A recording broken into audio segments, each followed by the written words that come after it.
కలకత్తాలోని junior డాక్టర్పై జరిగిన అత్యాచార ఘటన చాలా దారుణమని, ఆ ఘటనకు సంబంధించిన విచారణపై ఇంతవరకు స్పష్టత రావడం లేదని నిరసిస్తూ రాజీవ్ గాంధీ సంస్థలో విద్యాభ్యాసం చేస్తున్న విద్యార్థులకు ఆందోళన చేపట్టారు. దర్యాప్తు సరిగ్గా నిర్వహించి బాధిత కుటుంబానికి న్యాయం చేయాలని డిమాండ్ చేస్తూ ర్యాలీ నిర్వహించారు. స్థానిక లూథర్గిరిలో ఉన్న రాజీవ్ గాంధీ విద్యా సంస్థల ప్రాంగణం వద్ద ప్రారంభమైన ర్యాలీకి మాజీ ఎంపీ జీవీ హర్షకుమార్ సంఘీభావం తెలిపారు. విద్యార్థులతో కలిసి నినాదాలు చేస్తూ ర్యాలీలో పాల్గొన్నారు. ఆయన మాట్లాడుతూ కలకత్తాలో వైద్య విద్యార్థినిపై ఘోరంగా అత్యాచారం జరిగితే ఇంతవరకు బాధితులపై చర్యలు తీసుకోవడానికి కేంద్ర రాష్ట్ర ప్రభుత్వాలు చర్యలు చేపట్టకపోవడం దారుణమన్నారు.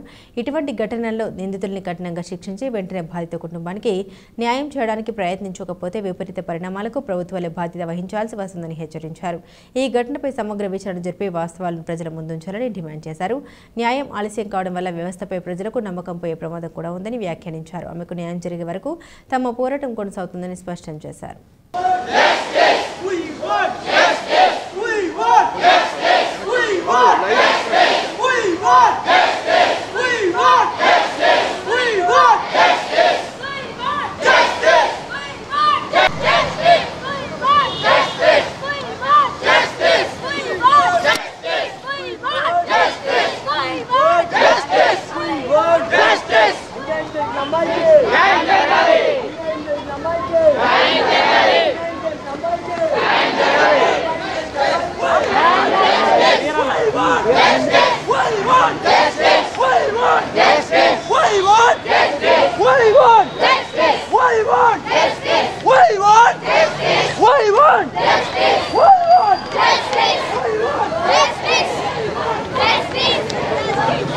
ఈ కేసు కల్కటా కేసు ఎక్కడైతే తన డ్యూటీ చేస్తుందో అక్కడ చంపబడింది, అత్యాచారం సాగిపడింది.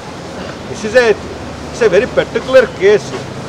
అంటే ఉమెన్ మీద ఇంత దారుణమైన ఒక మెడికల్ కాలేజీ, ఒక మెడికల్ హాస్పిటల్, ఆ ప్రాంగణంలో అంత దారుణంగా అత్యాచారం జరిగి అంత దారుణంగా తను పైగా రూమ్ తలుపులు కూడా తీసి ఉన్నాయి అని అంటే the culprit is the superintendent of the hospital and the principal of the medical college.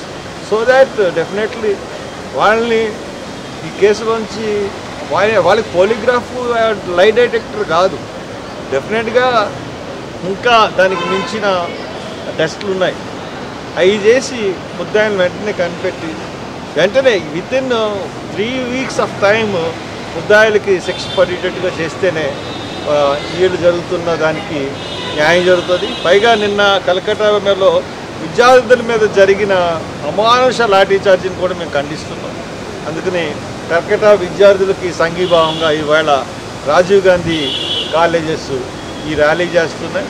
నేను దాన్ని వాళ్ళు ప్రపోజల్, మా స్టూడెంట్స్ యూనియన్ ప్రపోజల్ ఇది, ఆ ప్రపోజల్ని నేను కూడా సమర్థిస్తూ వాళ్ళ దాంట్లో నేను కూడా సంఘీభావంగా పాల్గొన్నాను.